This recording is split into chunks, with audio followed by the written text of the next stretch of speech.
Everybody, Andy with Clive yet again. As you can see today, it's actually a little bit cloudy. It's our first cloudy day. Can I just say something? Usually you all, you do all the several minutes preamble. I just want to say something very brief. This is a lovely part of Spain.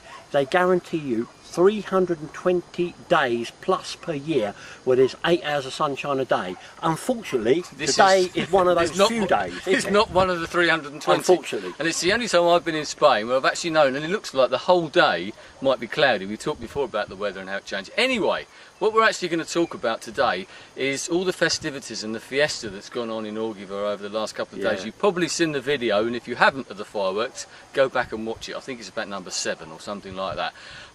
That was on Thursday, but yesterday was the real thing, was the big deal. The other fireworks were like a preamble, weren't they? Yeah, yesterday was an absolutely amazing day, wasn't it? I'll never forget it. Honestly, I will never forget it. I mean, we saw the fireworks on Thursday and we thought, yeah, that's good. Yesterday there were 3 more lots of those same type of fireworks in the same spot, apart from all the other fireworks that were going on from 7 o'clock in the morning. There was like a 21 gun salute of big loud explosions in the sky. There were fireworks going off all day, but the main event was at 6 o'clock yesterday evening when they had an enormous firework banger display in that centre of town, and that was absolutely phenomenal, wasn't it? Yeah. We thought that other one was loud, but this was just out of this world. To give you an idea, I actually took a picture of Andy at the very end of it, and you can just see him amongst the swirling smoke from the bangers and the fireworks. It's like being in some sort of war zone or something like that. But what happens straight after that, and the organisation and the ceremony involved in this is absolutely stunning, because what happens after that is they do a procession around the town when they get the effigies of Jesus Christ on the cross, which is carried by some people from the village, and also a statue of the Virgin Mary, which is also carried around. But before that happened, there was all this ceremony with all the women dressed in black and everything. It was amazing, wasn't it? It was a privilege to watch in some ways, wasn't it? I'm not a religious person by any means, but I was quite moved by that. And what I especially liked, I don't know if you noticed it, I'm sure you did, but the ladies were all dressed all in black, carrying bouquets of flowers, but the ones who had daughters had their daughters with them in tiny little kids, in a tiny replica uniform of in black, all in black, like they were wearing. And some of these little girls were only like 3 or 4 years old. Yeah, and they were taking, what they had to do is taking the flowers to present to Jesus or to the Virgin Mary, weren't they? And then they were carried away, and all this amazing procession, and there was hundreds and hundreds of people all on the balconies, and so many of the local people, because this was a real town and specific to Orgiva as well. So we found out, wasn't it?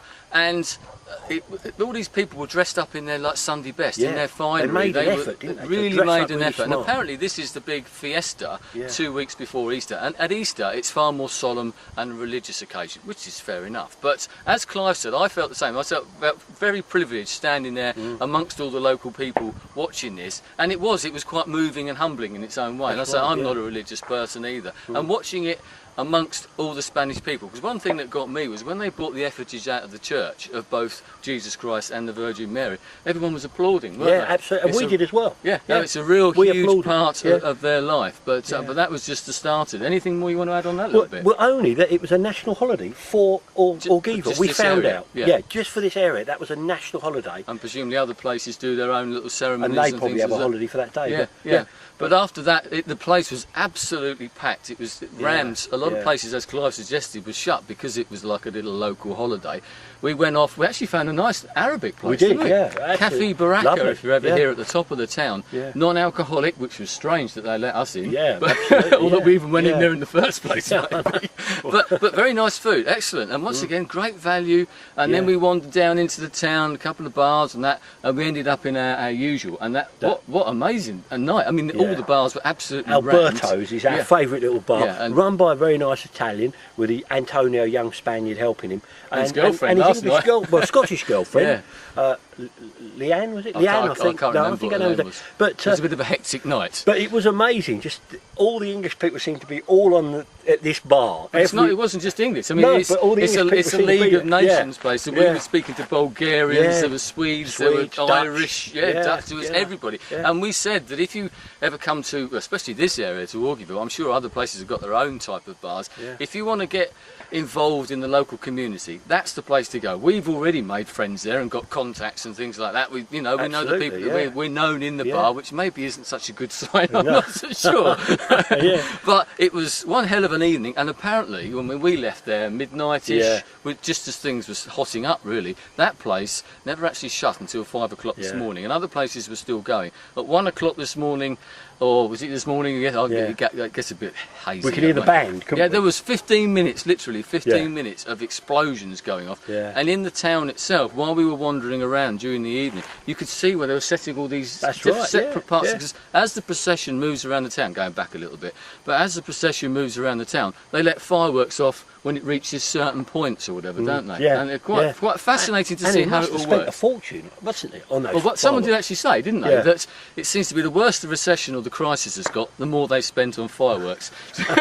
Maybe to make themselves feel a bit better. Anyway, so we're going to leave it there. We've had a bit of a quieter day tomorrow. Tomorrow we're heading up that way behind us. Once again, you can't see, but we'll leave you in suspense. Up into the hill villages, and we're actually going out there with Ainsley. We might even be able to get him on video. And tomorrow I think will be more challenging. We're climbing higher, and we're actually going to visit a mountain village. Is that right? Yeah, 3 mountain villages. 3 mountain villages. Bubion, Pampiniera and Capillera. Are you sure they're pronounced like that? Something like that. Are you sure? No. That sounded a bit English to me. Anyway, shall we head off back down the track? Okay, adios. Adios.